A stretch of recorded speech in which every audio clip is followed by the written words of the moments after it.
बच्चा पार्टी, कैसे हैं आप सब? आई होप आप सब बहुत अच्छे हैं, मस्त हैं एंड सभी सेफ हैं।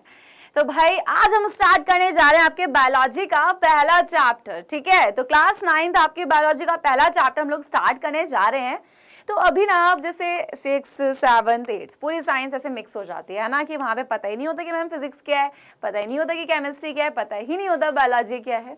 तो यहाँ पर आपका जो क्लास 9th की अगर मैं बात करती हूँ, तो यहाँ पर क्लास 9th में स्पेशली एक चीज़ सोचो। अब आप थोड़ा, आपको ऐसा लग रहा होगा कि अब आप बड़े हो रहे हो बच्चे, है ना।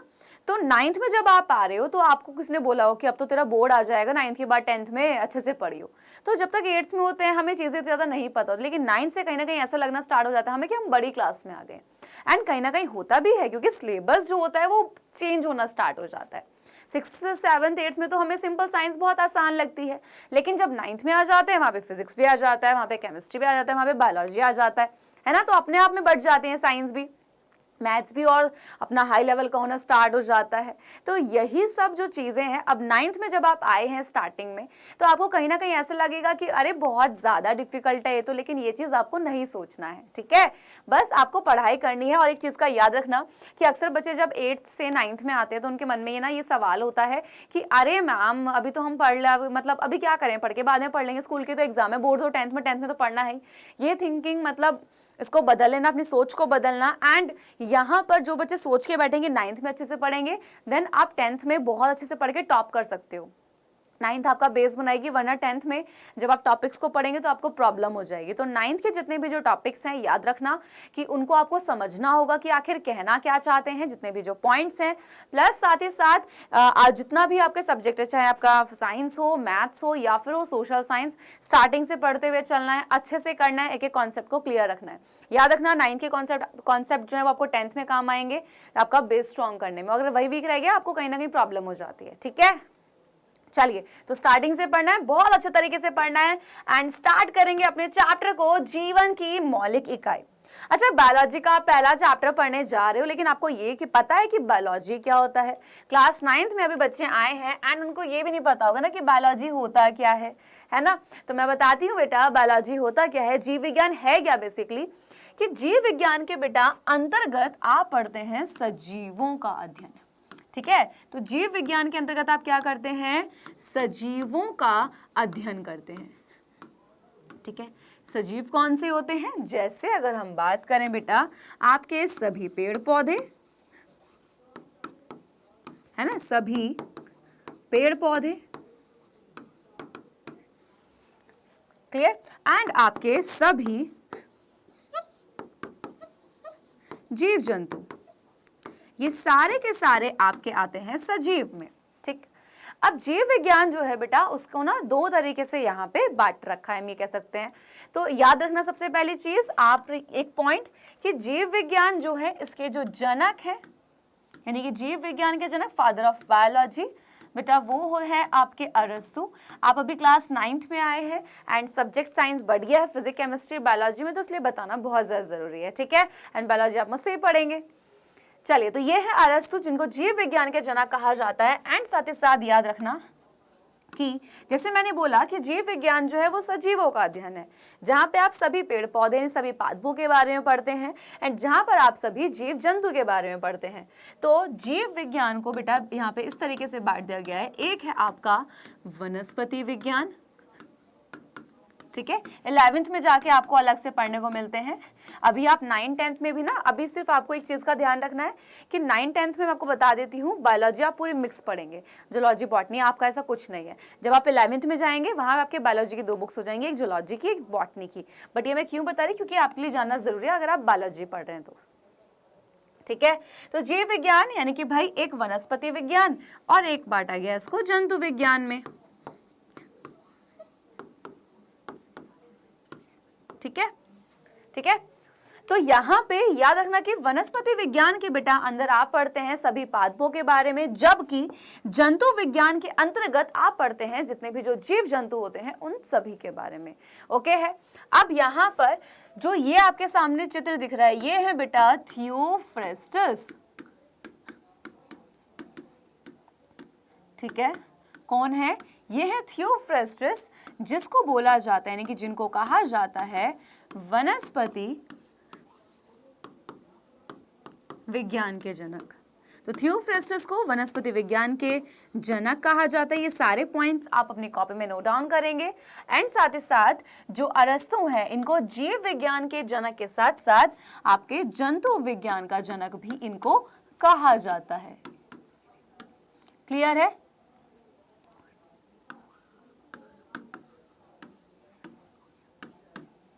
ठीक है, क्लियर है? चलिए अब यहाँ पे बायोलॉजी तो जान चुके हो कि आखिर बायोलॉजी होता क्या है ना। एंड फर्स्ट चैप्टर को पता है कि हम क्या पढ़ने वाले हैं, जीवन की मौलिक इकाई। एंड जीवन की मौलिक इकाई है कौन? कोशिका, सबसे पहला चैप्टर। ओके, आखिर बात आती है कि मैम ये कोशिका होता क्या है। अच्छा, क्या आपने कभी सोचा है कि हमारा शरीर हम बने कैसे हैं भाई? सोचा है कभी कैसे बने हैं? हम किस में आते हैं? चाहे वो कोई भी प्लांट हो या फिर हम बात करें किसी भी जीव की, जितने भी सजीव हैं सब किससे बने बेटा? कोशिका से, जिसको हम क्या बोलते हैं इंग्लिश में? सेल। याद रखना, फिजिक्स में अलग सेल पढ़ोगे, बायोलॉजी में अलग सेल पढ़ोगे। ठीक, तो बेटा यहाँ पर कोशिका यानी कि जो आपका सेल है, तो ये है क्या? कोशिका। पॉइंट यहाँ पर आता है कि है क्या? तो भाई ये मान लो कि वो संरचना जिससे हमारा शरीर बना हुआ है, इसीलिए इसको बोला जाता है हमारे शरीर की संरचनात्मक, ठीक है, व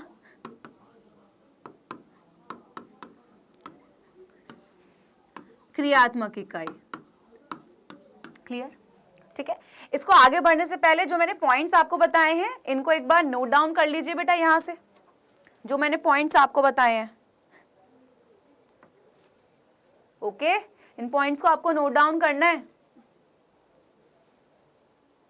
ये वाला पॉइंट भी, क्योंकि ये सारे इंपॉर्टेंट है ऑब्जेक्टिव क्वेश्चंस के लिए। ठीक है, यहां से आपके 4 पॉइंट्स बन रहे हैं, number 1 point, second point, third point and fourth वाला पॉइंट। ठीक है, चारों नोट डाउन करेंगे। और एक और बता दूं, एक चीज और, तो यहाँ पे ये जो शब्द है, याद रखना कि ये शब्द जो था ये अरस्तु ने नहीं दिया था, ये लैमार्क और ट्रीवेरेनस दो साइंटिस्ट थे, उन्होंने दिया था।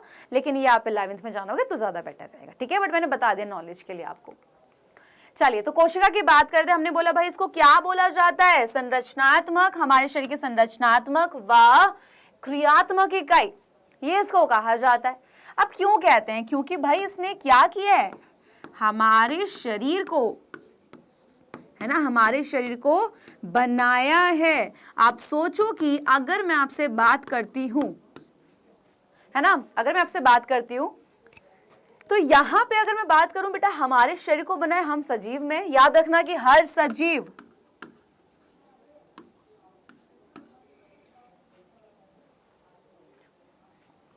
क्लियर है किससे बना है? छोटे से छोटा जीव भी, हर सजीव, याद रखना कोई ऐसा नहीं है जो कोशिका से ना बना हो। यानी कि अगर कोई जीवित जीव है वो सजीव है तो वो कोशिका वहां पे होगी ही होगी। तो यहाँ पर जो जीव होते हैं आपके, ठीक है, यानी कि हमारे शरीर किससे बना? कोशिका से। इसीलिए हमने इसको लाइन बोल दिया क्या है कि भाई ये संरचनात्मक व क्रियात्मक इकाई है। क्यों? क्योंकि इसने हमारे शरीर की रचना की, इसीलिए हमने इसको बोला संरचनात्मक। और वहीं पे इसने हमारे शरीर में क्या की बेटा? क्रिया भी करी है। क्योंकि हर कोशिका का हमारे शरीर में क्या होता है? अपना एक विशिष्ट कार्य होता है, यानी कि हर कोशिका काम कर रही है ना। तो इसलिए हमने इसको क्या बोल दिया? इसीलिए हमने इसको क्रियात्मक भी कह दिया। ठीक है, चलिए, तो भाई ये पॉइंट हो गया। अब हमारा शरीर से बना है। अब सोचो कि यहाँ पे जो जीव होते हैं, 2 पॉइंट आप यहाँ पे पढ़ेंगे। सबसे पहली चीज, 2 पॉइंट कौन से पढ़ेंगे बेटा? एक आप पढ़ेंगे एक कोशिकीय, ठीक है, एक आप पढ़ेंगे यहाँ पर बहुकोशिकीय।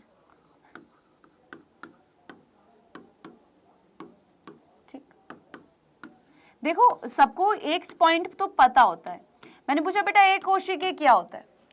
आप में से बहुत सारे बच्चे बोलेंगे मैम जो एक कोशिका से बने होते हैं। मैंने कहा गलत नहीं है। मैंने बोला अच्छा बताओ बहुकोशिकीय क्या होता है? आपने बोला मैम जो एक से ज्यादा कोशिका से बने होते हैं, है ना। तो यहाँ पे हमने ये पॉइंट तो सुन लिया कि एक से बने हैं, एक से ज्यादा कोशिका से बने। इन पॉइंट्स के अलावा भी कुछ ऐसे टर्म्स होते हैं जो इसको बहुत अच्छे तरीके से एक्सप्लेन करते हैं एंड आपको कहीं ना कहीं पता होना चाहिए। एक कोशिकीय जीव, देखो अब जो जीव है उसका शरीर कैसे बन सकता है, क्योंकि दुनिया में अगर आप देखो कोई एक तरीके का जीव तो है ही नहीं। कैसे है बेटा, अलग अलग तरीके के जीव है। एक जीव की अगर आप देख रहे हो तो भाई वो अलग तरीके से बना हुआ है, एक जीव को देख रहे हो वो अलग तरीके से, सबकी संरचना कहीं ना कहीं अलग है ना। तो एक कोशिकीय जो होते हैं बेसिकली, एक कोशिकीय जीव या बहुकोशिकीय जीव वो जीव होते हैं कि सबसे पहला पॉइंट तो आप यहाँ पे यही लिखेंगे कि जिनका शरीर क्या बना होता है, एक कोशिका से, ठीक है, जिनका शरीर एक कोशिका से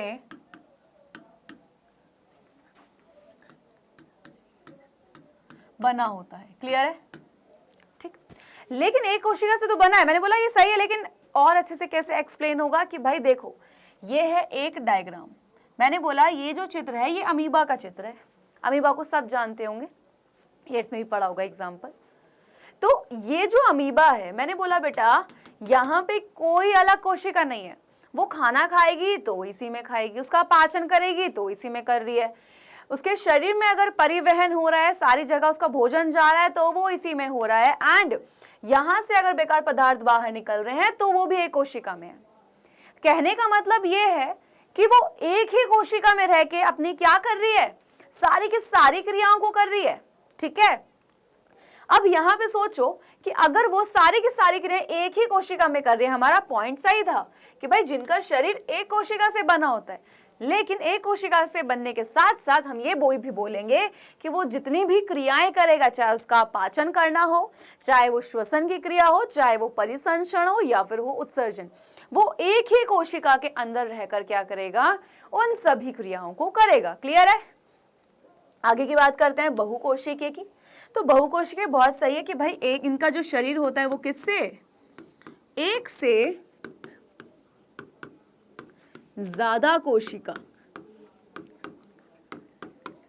ठीक है, एक से ज्यादा कोशिका से बना होता है क्या, उनका शरीर।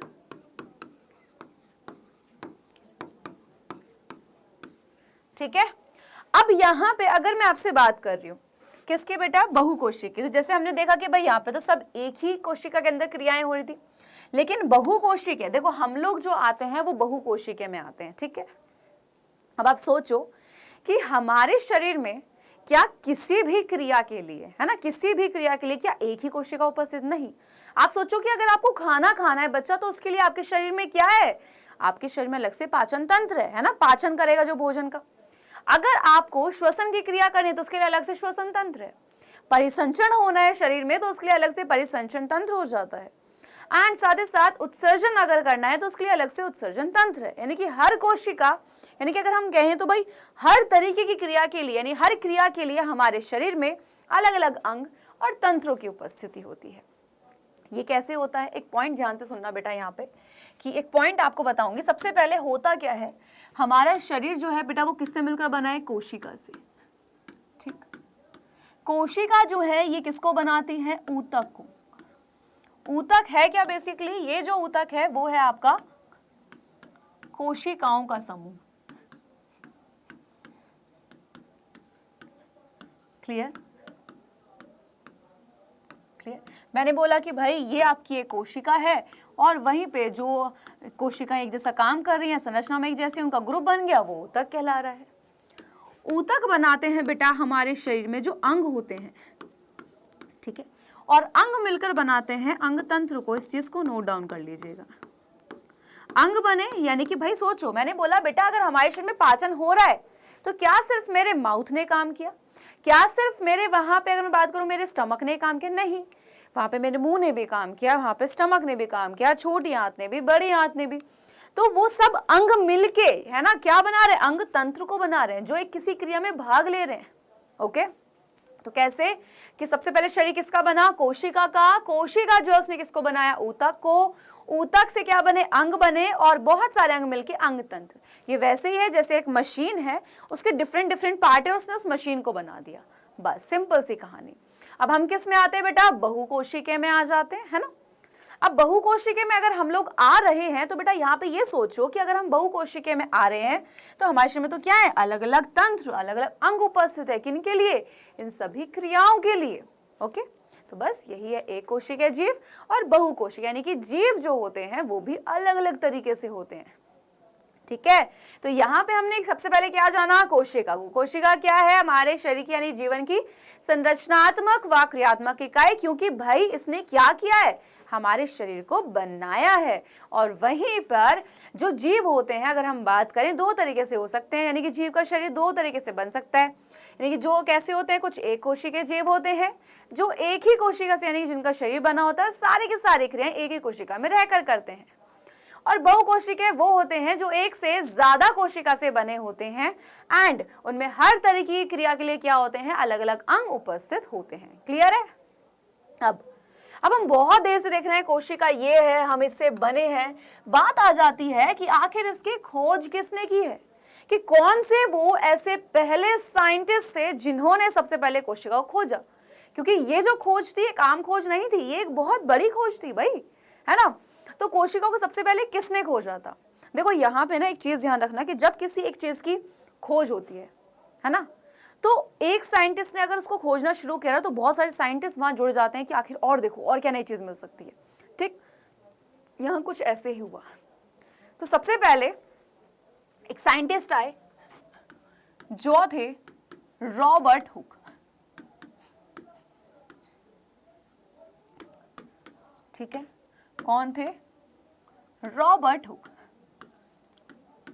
ठीक है, सबसे पहले कोशिका की खोज की।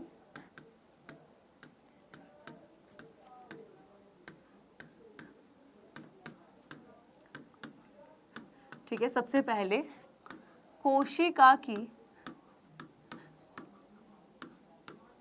खोज की। ओके, कब? इनका साल बहुत इंपॉर्टेंट, जहां पे इंपॉर्टेंट होगा मैं आपको खुद ही बता दूंगी। 1665 में सबसे पहले रॉबर्ट हुक ने कोशिका को खोजा। लेकिन कैसे, है ना, पॉइंट यहां पर यह कैसे। तो इन्होंने क्या किया, जो कॉर्क ऊतक होता है ना, इन्होंने किसकी?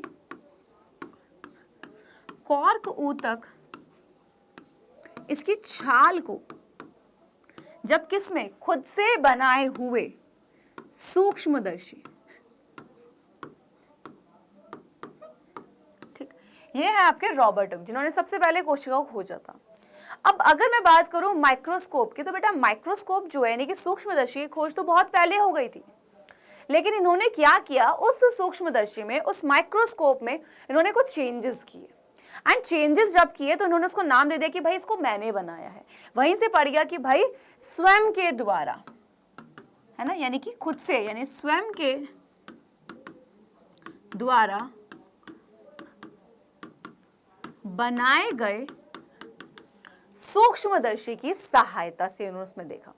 तो हुआ क्या कि भाई जो रॉबर्ट हुक थे, जब उन्होंने खुद के द्वारा बनाए गए सूक्ष्मदर्शी की सहायता से, है ना, कॉर्क ऊतक की जो छाल थी बेसिकली, उसको क्या किया उन्होंने, जब उस माइक्रोस्कोप में देखा तो उन्हें एक स्ट्रक्चर दिखाई दी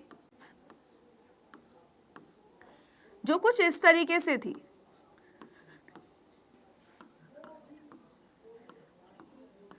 ठीक है, जो कैसी थी, कुछ इस तरीके से थी। अब अगर मैं बेटा आपसे पूछूं तो आपको ये संरचना कैसी लग रही है, ये स्ट्रक्चर कैसी लग रही है? कोई बोलेगा मैम ये तो ऐसे लग रही है जैसे मधुमक्खी का छत्ता, कोई बोलेगा मैम ऐसे है जैसे दीवार, है ना। तो रॉबर्ट हुक जो थे, उन्होंने जब खुद के द्वारा बनाए गए सूक्ष्मदर्शी की सहायता से जब उन्होंने वो कॉर्क ऊतक की जो छाल है उसको देखा, तो उन्हें कुछ इस तरीके की संरचनाएं दी जो कैसी थी, कोई बोल रहा था कि भाई मधुमक्खी के छत्ते के समान है। ठीक है, यानी कि मधुमक्खी के छत्ते के समान है। ठीक है, और किसी ने कुछ पॉइंट बोला कि भाई दीवार जैसी है। ये दो पॉइंट बोले।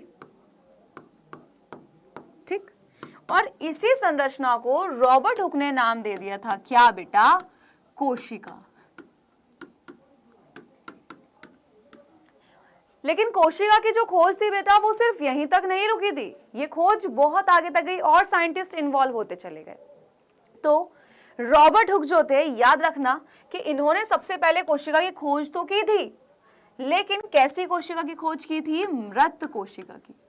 हाँ जी, अब आप सोचेंगे मैम मृत कोशिका क्या होता है, क्या कोशिका भी ऐसी होती है जीवित और मृत? मैं बोलूंगी बिल्कुल होती है ना। तो यहाँ पर अब एक चीज बच्चे सोच रहे होंगे जब 8 से जो 9th में है कि मैम इतना डिफिकल्ट हो जाएगा। डिफिकल्ट नहीं है, पहली बार कुछ बच्चे पढ़ रहे होंगे तो उनको ऐसा लग रहा हो क्या पढ़ रहे हैं, लेकिन ध्यान से पढ़ते जाओगे तो बहुत चीजें आसान बन जाएंगी, ठीक है। और इतना आसान नहीं है, बहुत आसान तरीके से तुम्हें पढ़ा रही हूँ। तो कोशिका जो है वो भी 2 तरीके से थी, मृत और जीवित। रॉबर्ट हुक ने जब कोशिका की खोज की थी, उनको नहीं पता था कि उन्होंने मृत कोशिका की खोज की है। जब आए एंटोनी वॉन ल्यूवेनहॉक और उन्होंने बताया जीवित कोशिका का, तब लगा कि भाई मृत कोशिका भी थी, लेकिन फर्क क्या था ये भी आपको आगे पता लगेगा। तो यहाँ पर पॉइंट क्या ध्यान रखना है कि रॉबर्ट हुक ने 1665 में सबसे पहले किसकी कोशिका की खोज की, ठीक है, किसके द्वारा? खुद के द्वारा बनाए गए सूक्ष्मदर्शी की सहायता से, जो कॉर्क ऊतक है। अब बेटा ऊतक है, इसमें क्या होते हैं? कोशिकाएं। तो जब इसकी छाल को देखा सूक्ष्मदर्शी में, उन्हें दिखाई दी कुछ इस तरीके से संरचना, जिसको उन्होंने कह दिया कोशिका, ठीक है। तो कुछ इस तरीके से, यानी कि भाई अगर हम बात करें तो इस तरीके सूक्ष्मदर्शी में उन्होंने जब देखा तो उन्हें कुछ ऐसी संरचना दिखाई दी थी, और इसी को उन्होंने बेटा कोशिका कह दिया था, ठीक है। अब मैंने बोला साइंटिस्ट जुड़ते चले गए थे, वहीं पे एक और साइंटिस्ट आ चुके थे, एंड वो थे कौन? Antony von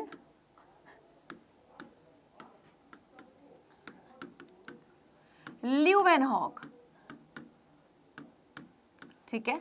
Antony von Leeuwenhoek जो थे आपके रॉबर्ट हुक के बाद में आए, और पता है रॉबर्ट हुक के जब बाद में आए बेटा यहाँ पे, हाँ जी, यहाँ पे अगर हम बात करते हैं तो एंटोनी वॉन ल्यूवेनहॉक जो थे, इन्होंने किसका आपका जो जीवित कोशिका है, ठीक है,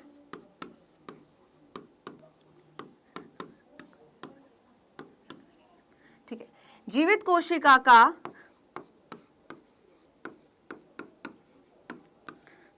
पता लगाया, ठीक है। क्या किया? जीवित कोशिका का पता लगाया, यानी कि एंटोनी वॉन ल्यूवेनहॉक ने किसका? जीवित। तो रॉबर्ट हुक ने किसका पता लगाया भाई? रॉबर्ट हुक ने तो मृत कोशिका का पता लगाया, जबकि जो कौन थे? एंटोनी वॉन ल्यूवेनहॉक जो थे, इन्होंने जीवित कोशिका का पता लगाया। लेकिन अभी भी ये क्लियर नहीं था कि आखिर जीवित में और मृत कोशिका में फर्क क्या था। तो ये चीज धीरे धीरे क्लियर हुई। उसके बाद यहाँ पे एक साइंटिस्ट और आए, एंड वो थे कौन? वो थे Robert brown. Clear? Robert brown जो है, इन्होंने सबसे पहले पता लगाया किसका? केंद्रक का, ठीक है। इन्होंने सबसे पहले किसका पता लगाया था? केंद्रक का पता लगाया था, ठीक। एंड यहाँ पे जो केंद्रक का उन्होंने पता लगाया, तो बेटा यहाँ पे अगर मैं बात करूं तो कोशिका ये है, इस कोशिका के अंदर इन्हें कुछ बिंदु जैसी संरचना दिखाई दी, जिसको इन्होंने कहा केंद्रक, कि भाई कोशिका के अंदर कोई ऐसी चीज भी है जो उस कोशिका को कंट्रोल कर रही है। एंड उसी को इन्होंने क्या कह दिया बेटा? उसी को इन्होंने बोल दिया कि भाई ये जो है ये केंद्रक है, ठीक है। चलिए फिर आगे बढ़ते गए, और एक साइंटिस्ट आए पुरकिंजे, और जब ये आए तो कहानी जो थी कौन सी? जीवित और मृत कोशिका की, वो हो चुकी थी पूरी की पूरी क्लियर, ठीक है।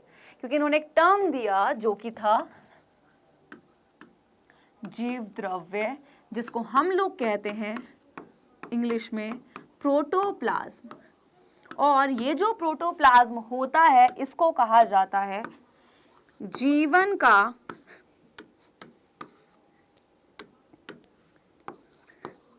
ठीक है, जीवन का भौतिक आधार।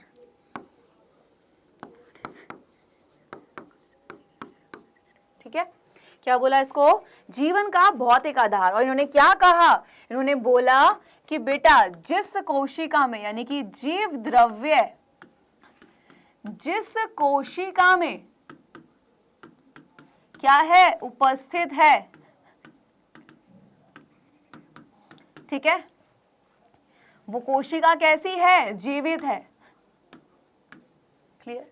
और वहीं पे इन्होंने कहा कि भाई ये जो जीव द्रव्य है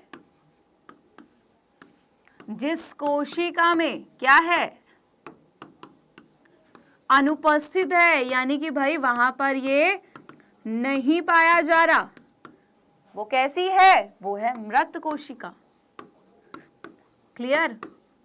तो जीव द्रव्य टर्म किसने दिया भाई, पुरकिंसे जो थे, और क्या बोला कि ये क्या है जी, यानी कि भाई यहाँ पे हर साइंटिस्ट अलग अलग है, याद रखना खोज किसने की है, साथ साथ खोज के साथ साथ अगर हम बात करें किसी ने कोई टर्म दिया है, किसी ने कुछ लाइन बोली है, तो यहाँ पे याद रखना जीव हमारा जीव द्रव्य होता है, इसको कहा जाता है जीवन का भौतिक आधार। एंड साथ ही साथ जीवन का भौतिक आधार इसीलिए कहते हैं कि जिस कोशिका में ये जीव द्रव्य उपस्थित होता है वो हमारी जीवित कोशिका होती है, ठीक है, और जिस कोशिका में ये जीव द्रव्य अनुपस्थित होता है वो कैसी कोशिका हो जाती है, हमारी मृत कोशिका आपकी हो जाती है, ठीक है।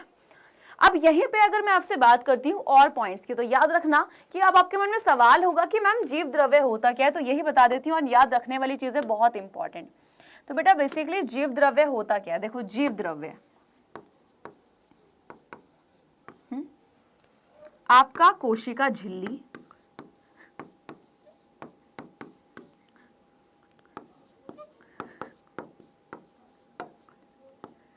ठीक है, प्लस आपका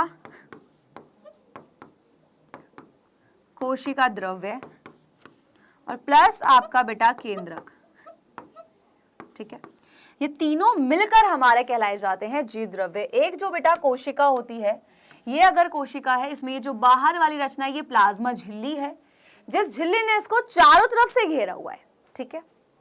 इसी में अंदर क्या होता है बेटा, यहाँ पे ये पूरे इस कोशिका में जेली के जैसा पदार्थ फैला हुआ है द्रव्य, जिसको हमने कोशिका द्रव्य कहा है, और बिंदु के जैसी जो रचना है ये होता है केंद्रक, ठीक है। इन सभी को हम एक एक करके आगे आने वाली क्लासेस में बहुत डिटेल में पढ़ेंगे, ठीक है। तो ये था आपका क्या, जीव द्रव्य क्या है, जीवन का भौतिक आधार, जो कोशिका आपका कोशिका झिल्ली प्लस कोशिका द्रव्य केंद्र, यानी तीनों मिलके जीव द्रव्य कहलाते हैं। जिस कोशिका में होता है वो जीवित कोशिका होती है, जिसमें अनुपस्थित यानी कि नहीं पाया जाता वो आपकी मृत कोशिका होती है। अब यहीं पे अभी भी ये पॉइंट था कि आखिर रॉबर्ट हुक को कैसे पता लगा, तो याद रखना कि एक संरचना मैं बता रही हूँ, मैंने बोला जिस कोशिका में ये तीनों है वो कैसी कोशिका है, जीवित है। अब बहुत ध्यान से देखो, मैंने एक स्ट्रक्चर बनाई है, ठीक है, एंड यहाँ पर ये रहा इसका केंद्रक, ठीक है, इसके नीचे मैंने लिख दिया ये है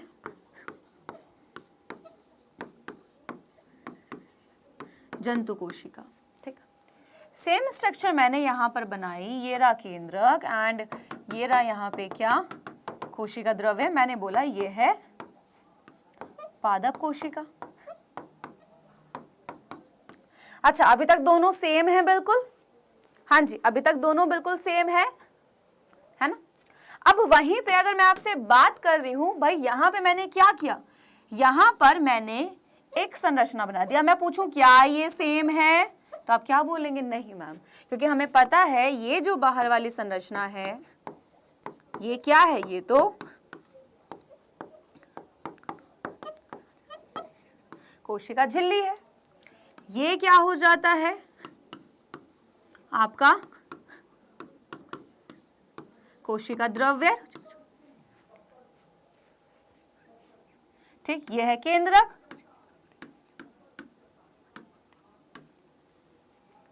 ठीक है। अब यहां पर आपको पता है कि भाई ये केंद्र की कोशिका है, लेकिन ये व्हाइट वाली क्या है, तो बेटा याद रखना कि ये होती है कोशिका भित्ति, एक बहुत ही ठोस संरचना, दीवार जैसी, ठीक है। तो कोशिका भित्ति जो होती है वो सिर्फ पादप कोशिका में पाई जाती है, जंतु कोशिका में वो नहीं मिलती है। इसीलिए हम ये कह देते हैं कि भाई, यानी कि अगर हम बात करें कि जो कोशिका भित्ति है वो पादपों में पाई जाती है और वो जंतु कोशिका में नहीं मिलती। अब सोचो, मैंने यहाँ से इस प्लाज्मा झिल्ली को हटा दिया, मैंने इस केंद्रक को हटा दिया, और इसके अंदर ये जो यहाँ पे हमारा क्या था भाई, कोशिका द्रव्य था, यहाँ से मैंने इसको भी हटा दिया। यहाँ क्या बचा, सिर्फ कोशिका भित्ति। एंड याद कीजिए, रॉबर्ट हुक को क्या दिखाई दी थी, सिर्फ एक संरचना। क्या उन्हें कोई ऐसी संरचना दिखाई दी थी बेटा जिसके अंदर एक संरचना बनी हुई है, ये भी है, ये, क्या उन्हें ऐसा कुछ दिखा इसके अंदर, नहीं। उन्हें जो दिखाई दिया, उन्हें तो सिर्फ ये दीवार दिखाई दी, एंड वो दीवार किसकी थी? अब सोचा किसकी थी बेटा? वो दीवार थी किसकी? कोशिका भित्ति की। यानी कि रॉबर्ट हुक ने जिसको देखा था वो कौन थी? वो थी आपकी कोशिका भित्ति। ठीक है, तो ये जो कोशिका भित्ति है इसको किसने देखा था? इसको देखा था किसने? आपके रॉबर्ट हुक ने। अब मैं कह सकती हूँ कि बेटा क्या ये अभी जीवित कोशिका है? नहीं, अब ये मृत है। क्यों? क्योंकि ना केंद्रक है, ना कोशिका द्रव्य है, और ना ही यहाँ पे आपकी कोशिका झिल्ली है। तो ये था फर्क एक जीवित और एक मृत कोशिका में। ठीक है, एंड इसके बाद और साइंटिस्ट आए थे, कहानी नहीं रुकी थी। यहाँ पे साइंटिस्ट आए थे आपके श्लाइडेन एंड श्वान। ये दो साइंटिस्ट पहले अलग अलग थे, आपके श्लाइडेन अलग थे, श्वान अलग थे। एक ने बोला कि सारे पादप जो हैं वो कोशिका से बने, एक ने बोला सारे जंतु कोशिका से बने। लेकिन दोनों को कहीं ना कहीं पता था कि जंतु और पादप दोनों ही कोशिका से बने। तो उन्होंने सोचा कि अलग अलग ऐसे खेलेंगे तो कुछ फायदा नहीं होगा। तो उन्होंने क्या किया?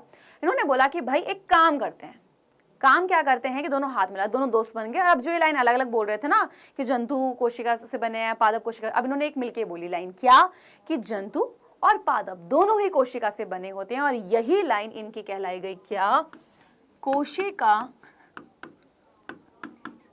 सिद्धांत।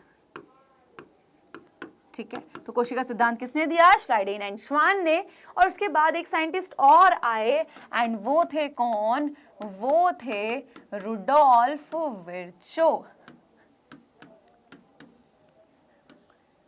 ठीक है, ठीक है, क्या कौन थे? Rudolf Virchow. रुडोल्फ विर्चो इन्होंने बोला कि तुम सब ये बोल रहे हो कि ये कोशिका से बने, ये कोशिका से बने, लेकिन क्या आपने कभी ये बताया है कि जो जीव है क्या एक ही कोशिका जिंदगी भर काम करती है या नई नई कोशिकाएं बनती हैं?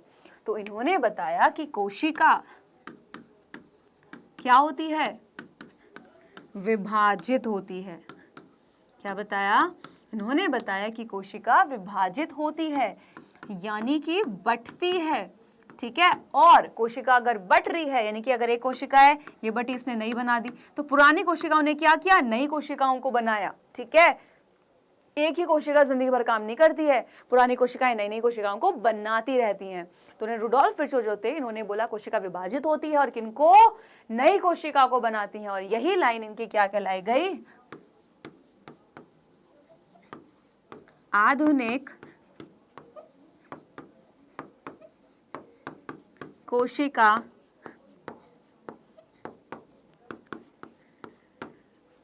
सिद्धांत। क्या यहाँ तक कहानी क्लियर हो गई? पिक्चर बढ़िया तरीके से?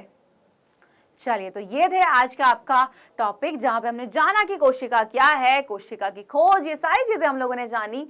अब नेक्स्ट क्लास में आप पढ़ेंगे आखिर कोशिका के प्रकार क्या हैं, जहां पे आप प्रोकैरियोटिक एंड यूकैरियोटिक को जानेंगे। तो देखा कितने आसान तरीके से पढ़ा दिया। ऐसे ही सारे टॉपिक्स पढ़ाऊंगे, बिल्कुल भी डिफिकल्ट आपको नहीं लगेगा। तो मिलते हैं फिर नेक्स्ट लेक्चर में न्यू टॉपिक के साथ। तब तक के लिए bye bye and take care guys.